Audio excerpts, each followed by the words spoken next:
आज हो दीपावली के रातिया बारबी दिया बतियानु हो।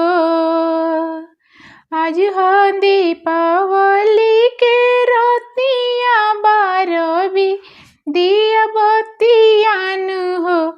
कि सखी हो लक्ष्मी जी के कोई के पूजैया उतार भी आरतियानु हो। कि सखी हो लक्ष्मी जी के कोई के पूजैया उतार भी आरतियानु हो। घरवा के यारी यारी सगर जराइबी मोमबत्तियानु हो। घरवा के यारी यारी सगर जराइबी मोमबत्तियानु हो। कि सखी हो लक्ष्मी जी के कोई के पूजैया उतार भी आरतियानु हो। कि सखी हो लक्ष्मी जी के कोई के पूजैया उतार भी आरतियानु हो। ए हो सखी तनी थाल लेके आवो, थाल में तू कपूर जलाओ, माई में तू मन लगावो, लक्ष्मी मैया के गोहरावो। ए हो सखी तू थाल ले आवो, थाल में तू कपूर जलावो, माई में तू मन लगावो, लक्ष्मी मैया के गोहरावो।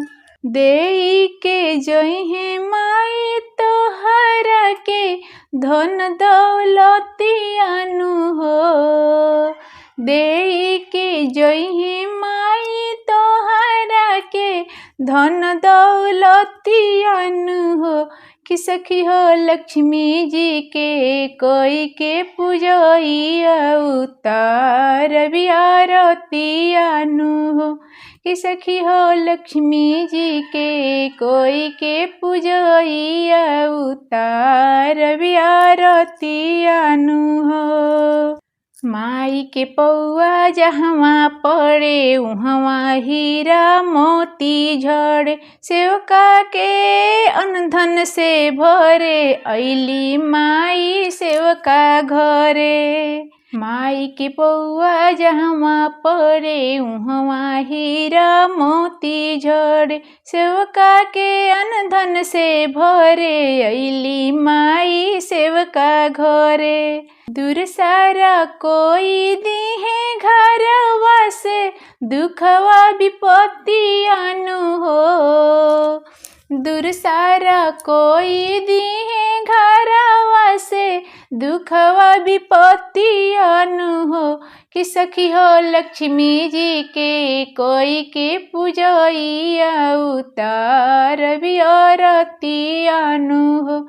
कि सखी हो लक्ष्मी जी के कोई के पूजैया उतार भी आरतियानु हो। आज हो दिवाली के रतिया बारबी दिया बतियानु हो।